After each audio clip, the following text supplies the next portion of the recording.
is the next level tutorial on the search features for ACS Camera Station Pro. So we'll be looking at three separate search features that ACS Camera Station Pro offers. It'll be the data search, the Smart Search 1, and the Smart Search 2. So we'll start off with our simple one, which will be the data search. So for this particular search feature, this one is focused on data inputs and outputs. Specifically, in this case, this will be the access granted or access denied states that's given off at every single location. And you can set your data search into a few different ways. You can search within the last hour, 24 hours, 7 days, 30 days.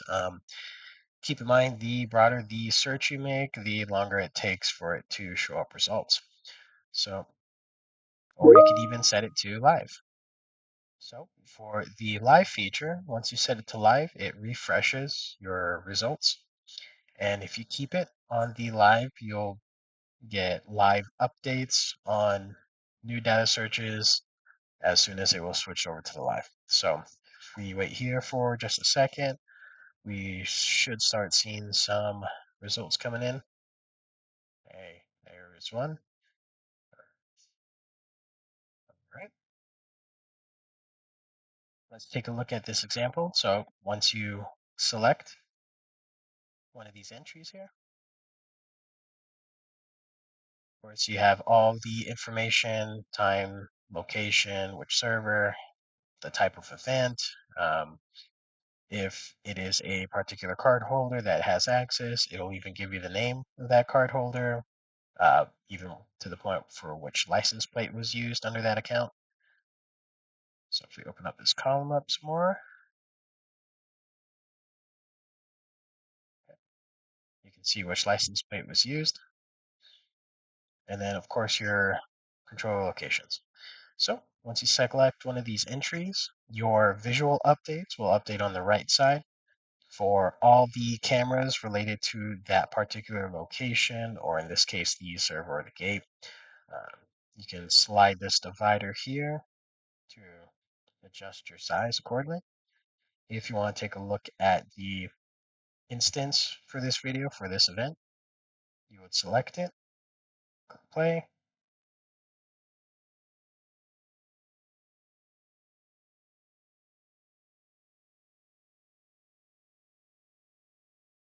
All right. So you're able to see events. Now for data searches is really good for checking out, in this case, it's particular access. If there are other type of access control or even alarm type settings, they will also pop up on here for you to search. Also other features too, so you can narrow down what exactly you're searching for, vehicle data or access control. Other type of filters such as locations. So in this case, all the sources. So if you are searching for a particular server or a source, in this case, you would select those sources. Now, each one of these sources is a camera within itself. So if you just wanted to search up the Palomita 2 entry gate or the entry LPR, keep in mind for this particular system, the only things that's inputting into the data searches themselves are the controllers for the access, as well as license plate readers.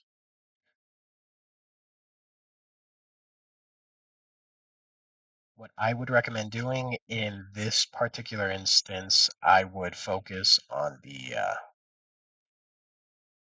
entry gates. So let's select these particular entry gates, whichever ones you want.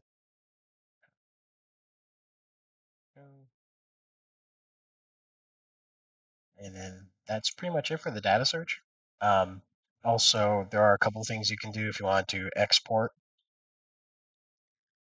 your search results. You can click the download search results and it will export a text file tab.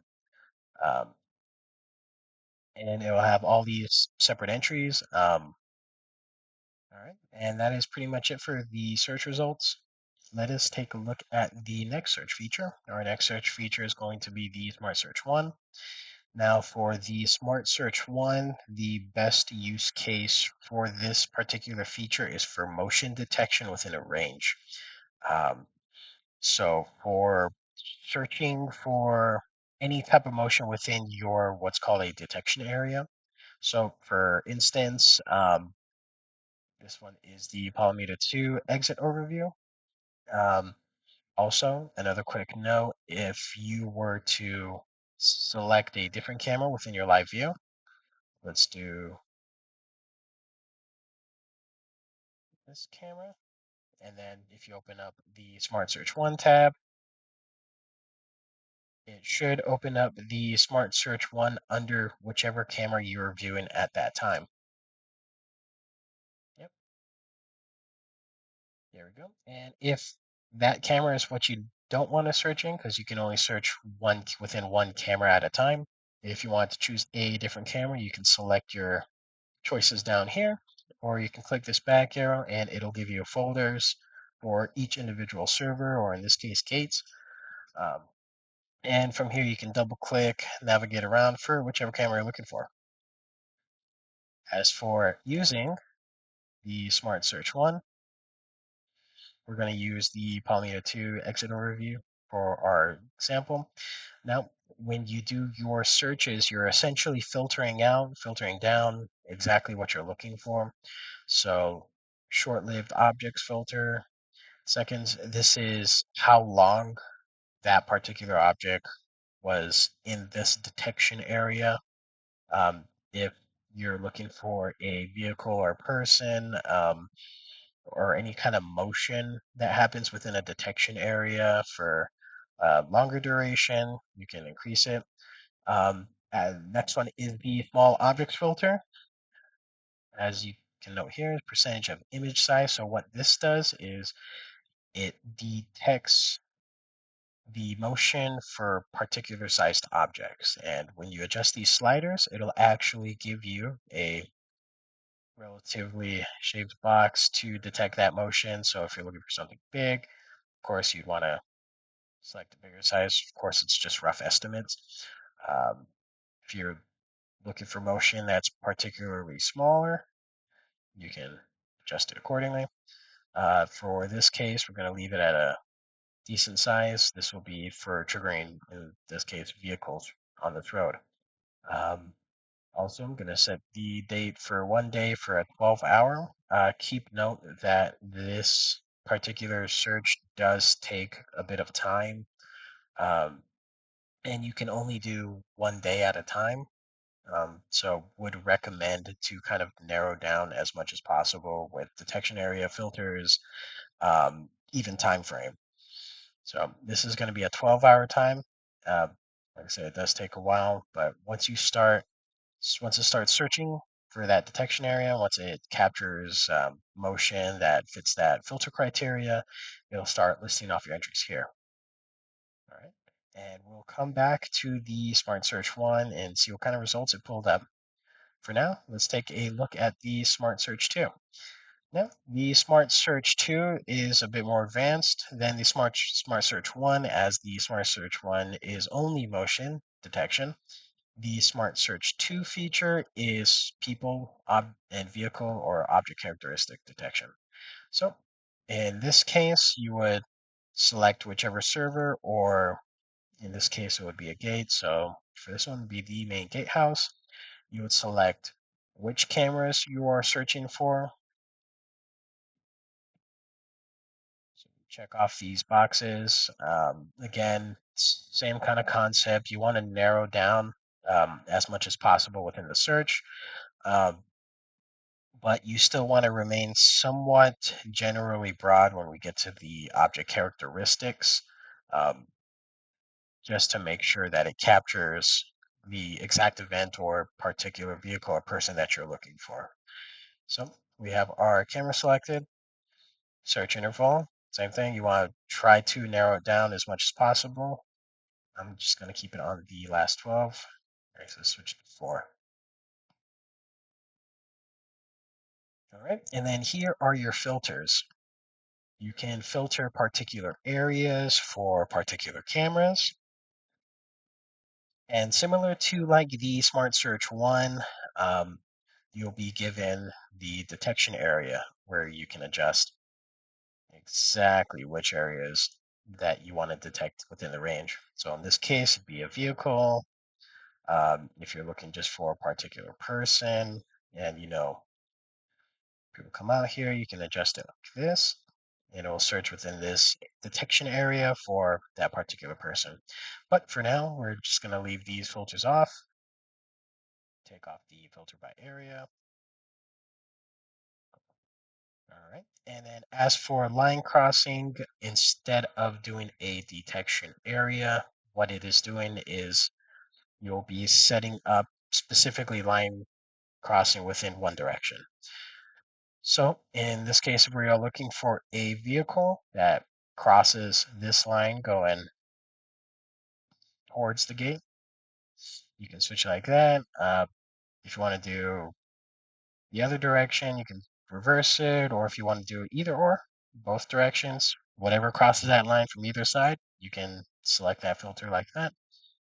And then, of course, you would have to do this for each camera that you currently have selected, or if you are looking for it. If you don't filter a particular camera by line, what it will do is it'll pull up results that matches other filters either way.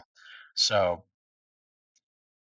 area, it'll still pull up if you have something set for area or a line crossing. Uh, so essentially, we're just narrowing things down. As for the size and duration filter, similar to what we saw in Smart Search 1 when it came to size percentages, this is also going to be measured in percentages. So if I want to filter this and we are detecting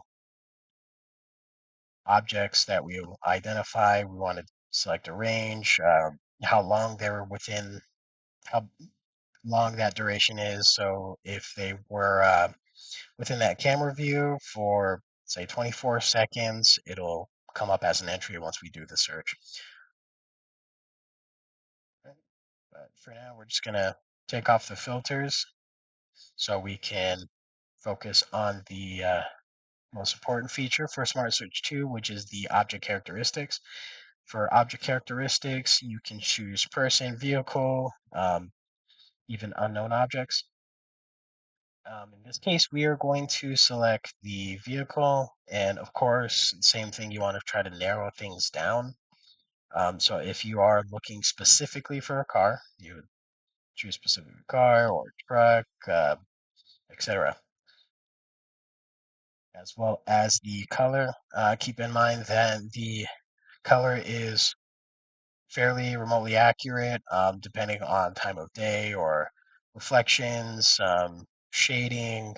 It could detect particular car colors. Let's say if it was towards the evening and there was a white truck, it could appear visually on the camera as somewhat gray because it's darker, kind of like what we're seeing over here. Uh, but for this instance, we're going to try to keep it broad. It's recommended that you try to keep things broad. Maybe just the vehicle types would be good. Um, Instead of selecting down color, you could still do narrow down color, but at the same time, you don't want to miss any particular events that you're looking for. As for the person's pretty simple. You're just selecting upper clothing color, lower clothing color, or you don't even have to select either of these, and all it's going to do is pull up people within these filters. Or if you don't have any filters, it's going to pull it up within the camera range itself. So in our case, we're going to set it to a truck. Oh, yeah. Visual similarity. So you can have these reference objects. So if you were to find a result and you wanted to look for that result, you can set those similarities. But for now, let's do pre-classified for truck. Go ahead and hit search. And again, this one's going to be for only 4 hours. but because it is doing analytics detection for vehicles and people, it is still going to take a bit of time for processing. Uh, Again, of course, you can filter all these down. Right now, I got 6 cameras on here. Realistically, if you're looking for a particular camera view or maybe even 2 different angles, you just select the 1 or 2, maybe even 3. Um, Narrow down that search range. Even if you really want to go as far as the area, the line crossing, the size duration, these are good tools to help you narrow things down, especially if there is plenty of activity that fits the criteria within those camera frames, because you don't want to get too many search results. Right, so we'll let this process. So while this is processing for these detections, we're going to see what the Smart Search 1 pulled up. All right, looks like the Smart Search 1 is 53% done. And keep in mind, this is for April 2nd on a 12-hour range from 12 a.m. to 12 p.m. in the afternoon. But looks like we do have 4 different results here. Let's go ahead and select our first one at 7 in the morning. Click. All right. We'll give it a second so it can pull up the footage and the time. And here we go. All right. So right here we have our timeline. If you see these little magnifying glasses, this is the search result events that happen up. So you can see we got a couple here based off the motion, one right here. Uh, from here, you can play, record, export video. Uh, that's part of a different, same different setup for these. So if you are, when you're familiar with looking at playback, looking at recordings, exporting videos, filtering, it's all going to be done exactly the same. Including export range, export markers, um, export the recording from here. But essentially, these search features just kind of help you narrow down exactly without you having to scrub through the video. Right, let's take a look at our Smart Search 2 results. Right, it says it's only 4% complete, and by the looks of it, we already have quite a few different truck results here. Uh, so you see this, we got van here. This one's more of an SUV. That one's definitely truck, truck, truck, truck. So our results seem to be pretty accurate here. Um,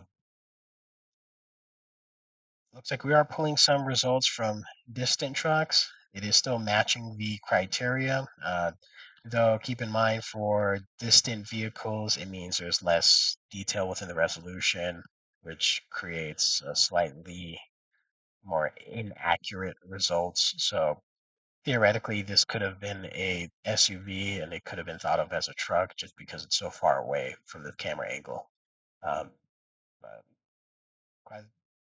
by the looks here, we have quite a few results for these trucks.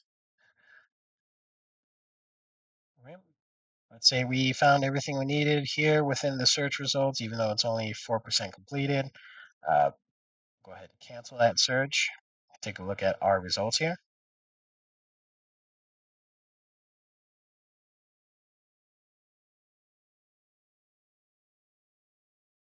All right. And then similar to what we see in the Smart Search 1 feature, here you can go recording, you can export the recording. You can even use this as a search interval, which means that the characteristics found within this particular search result can be used to search again uh, if we're looking just for this particular result. So in this case, it thinks it's a truck with a vehicle color of black. So if you were to use this as a search result, it's going to search for the truck with a vehicle color of black. All right. So we still have this entry selected. It's taking a second, but the playback will come up here on the right. Um, or you can go to the recording itself and it will take you to your traditional timeline.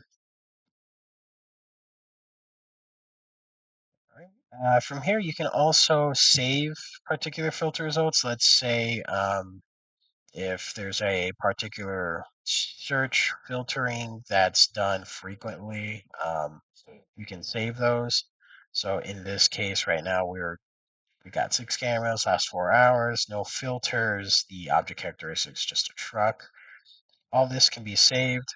So specifically for a main gay house, say trucks.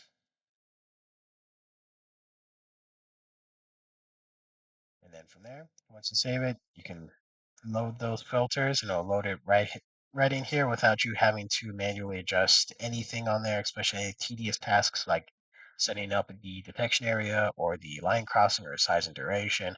If you have a filter search result that works perfectly fine for you, then you would save it, load it, and then just use that search result. Other than that, we have some additional details here for the analytics. So when the analytics detects these particular events, essentially it's analyzing it and it's going, okay, I think it's a truck. I'm pretty sure it's a truck. I know it's some kind of vehicle, right? So 89% car, 69% truck. So it's matching both of those results. And it's true that this is an SUV. Um, so it's recognizing it as kind of a hybrid in between. So if I was to search car within the same interval, it would still pop up as a result because it's at a higher confidence level. Unlikely if I was to search for a bicycle or motorcycle, it's unlikely to come up. Also thinks it's 76% confidence in it being black. The vehicle color, upper clothing color. So these are for particularly people. Though it does its own version of analytics and it tries to determine based off confidence levels. Right. So I just click this detection report. What this is going to do, it's going to generate a report of the event and everything else in it. So let's take a look at this example. It's going to be in a compressed file. Right now I saved it to the documents. There we go. Smart Search 1. All right, looks like we got crop snapshot, and the video itself, as well as the metadata.